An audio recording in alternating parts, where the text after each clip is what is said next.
The Edmonton Oilers are the new front runner for the winners of free agency as they continue to make some substantial deals, re-signing some players and grabbing a really big fish that we mentioned yesterday. But before we get into the names, the questions, the answers, make sure to subscribe here to Oilers Digest, as almost 93% of you have not yet subscribed to the channel. Of course, we hit 1,000 subscribers. I'd like to thank you very much for that, for joining the ride here on Oilers Digest as we continue into free agency and into training camp in preseason. Of course, there won't be a very long offseason. The NHL schedule release is today, but without further ado, let's get into the big fish that we talked about yesterday. Jeff Skinner, of course, has said that the Oilers had a deal in place. There's a tweet saying that they had a deal in place. Numbers, the term wasn't yet finalized, but here it is. Jeff Skinner, 1 year at $3 million. Huge signing for the Oilers. Of course, they put somebody on Leon Draisaitl's right wing that Kris Knoblauch alluded to in his postseason presser, saying that he didn't exactly have the star power, have the skill next to him on that line, and with him and Arvidsson now, he pretty much does. As you can see here, Buffalo, he had a couple good years.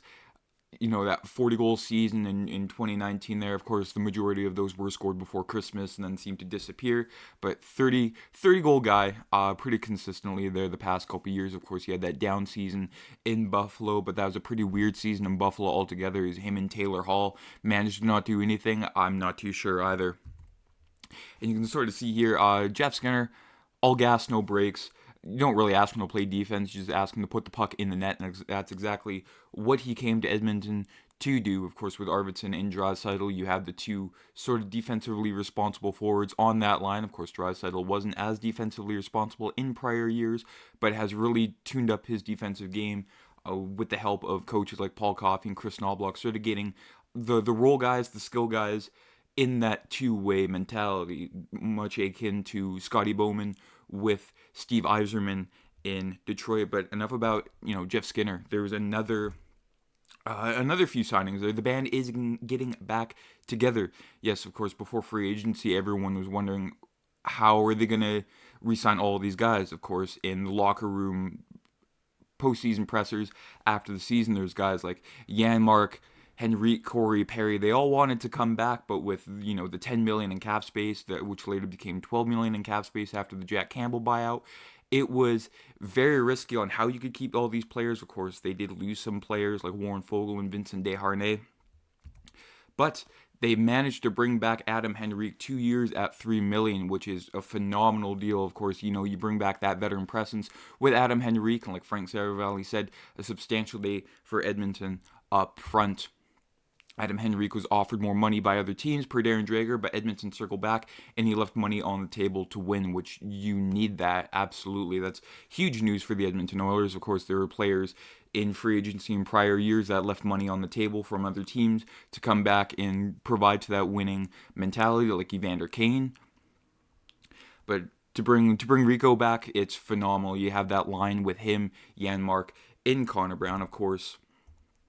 They did bring back Mattias Janmark, but this tweet here's the Oilers signing Victor Arvidsson, Adam Henrique, and Jeff Skinner for a combined $10 million cap hit without going longer than 2 years of term on any of them. That's very strong value to net on July 1st, and again, that's very huge there. And like I mentioned, the Janmark deal, 3-year contract extension with an AAV of $1.45 million. I could have done 2 years, but 3 years for the type of player that he is. He's a very mixed bag. He's phenomenal in that penalty kill with Connor Brown, and you can't help that. Bottom six defensive help with that salary and term. I'm not complaining at all there. You can see there the Oilers cap space. They're kind of over the cap, but I mean, with the players that we do have, with the space that can happen, you never know. With Jeff Jackson, he's a wizard. They still have Philip Broberg and Dylan Holloway to qualify. And you might be asking, you see that in that bottom portion of the tweet there, you could send guys down like Derek Ryan, Troy Stetcher, who they re-signed yesterday, and the newest acquisition on the blue line, Josh Brown. A trade. There were multiple rumors of maybe a Cody Ceci trade, maybe a Brett Kulak trade to shore up that defensive end, free up some salary, or LTIR. And that's what they could do with Evander Kane. Jason Gregor of Sports 1440 says he was going through an issue with his hip. Of course, he had that sports hernia injury last season that he played through. He could have went on LTIR then, but a little bit stubborn. But you can't fault the guy, Evander Kane. He's a gamer. He missed a good portion of the Stanley Cup final in a series that you needed all the physicality that you could need. But at that point, he just was too banged up at that point. We're going through the process to see what will occur, and he's getting the best care and advice from our doctors.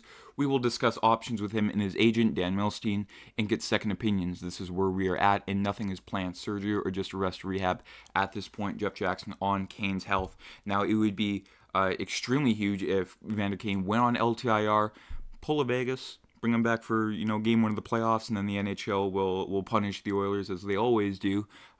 That's a story to get into later. But you need something like that. You need Evander Kane to get healthy. He's a force on the Oilers when he is healthy, or he could be used as trade bait. Other teams could use him to get to the cap floor. As you can see, that Oilers forward depth, that is the deepest in the league by far. You could see there that top six. I could say, for my money, the best top six in the NHL if everybody's healthy. Of course, Arvidsson does have the injury history, like I mentioned yesterday in that video. Go check that one out. But you see there like Nuge, McDavid, Hyman, Skinner, Draisaitl, Arvidsson. That's almost cheating. That's almost like playing GM mode on easy. And then the bottom six there with Janmark, Henrique, Brown, and then Holloway, McLeod, Perry. Of course, you could slide Holloway anywhere throughout the lineup. He's been formidable. He was formidable with Draisaitl there. And then McLeod, he could be used as trade bait, and then just use Derek Ryan as that 4C. There's been multiple teams that have been looking at Ryan McLeod.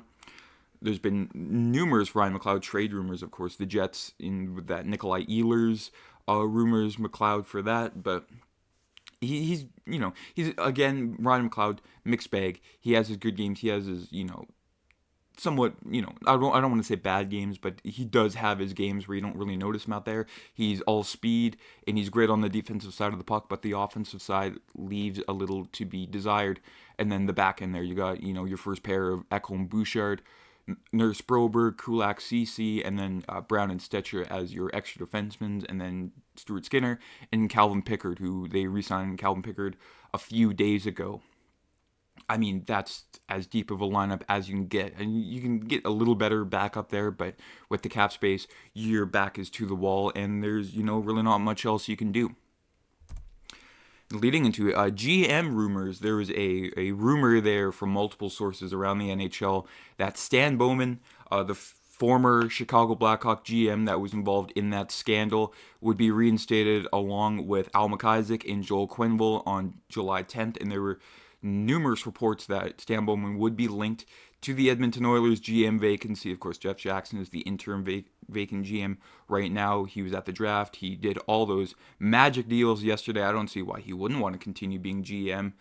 But it would be the wrong move for the Edmonton Oilers. You can sort of discuss in the comments who they should get as their new GM. Should JJ still be their GM? But no, I would not want Stan Bowman on this team, and I'm sure many others would agree, and I'm sure a lot of others would disagree, but I beg to differ. And then Daniel Nugent-Bowman of The Athletic for the Oilers CEO of hockey operations, and like I said, interim GM Jeff Jackson, said he's been so busy with free agency today that he hasn't thought about Stan Bowman as it pertains to the team's GM vacancy, which is huge news, seeing as Jeff Jackson, he's just been a magician these past few days. And a tweet here saying Jeff Jackson says, I don't want to be GM, and proceeds to have one of the best free agencies of any Oilers GM. For my money, the best free agency of any Oilers GM ever. I mean, Glenn Sather, he's had his moments, but any other Oilers GM like Peter Chiarelli, nope. Ken Holland, absolutely not, except for the Hyman deal. And then he also, sort of tanked that with the Jack Campbell contract. So it sort of cancels out. And then just leading in here to end off the video, just a recap of day one of free agency. That is just phenomenal work. Added Victor Arvidsson, Jeff Skinner, Josh Brown, Colin Delia as goalie depth down in Bakersfield, and then again more Bakersfield depth with Connor McDavid. Re-signed Connor Brown, Mattias Janmark, Adam Henrik, Troy Stetcher, and Corey Perry, and lost Warren Fogle to the Los Angeles Kings, Vinny Desharnais to the Vancouver Canucks, and Sam Carrick to the New York Rangers. I mean, if we really had to lose any players off that roster, I think those would be three that would be, I'd be more than happy to lose. I don't want to say it like that. I don't want to put it like that. But again, Warren Fogle, very inconsistent throughout the regular season. Vinny Desharnais was severely outplayed by Philip Broberg in the playoffs. Sure, he's a big, tough defenseman, but he really struggled with zone exits and just following the play in general. And Sam Carrick, just a regular run-of-the-mill fourth-line center. Sure, he can hit, he can fight, but we got guys on this team that can do that. But that's it for today's video. Let me know how Jeff Jackson has done throughout free agency so far, how he's managed the cap space. Should they put Evander Kane on LTIR? Who should they try to go get with their cap space? And should they make any trades? Leave that down in the comments. Thank you for checking out today's video. I'm Matt.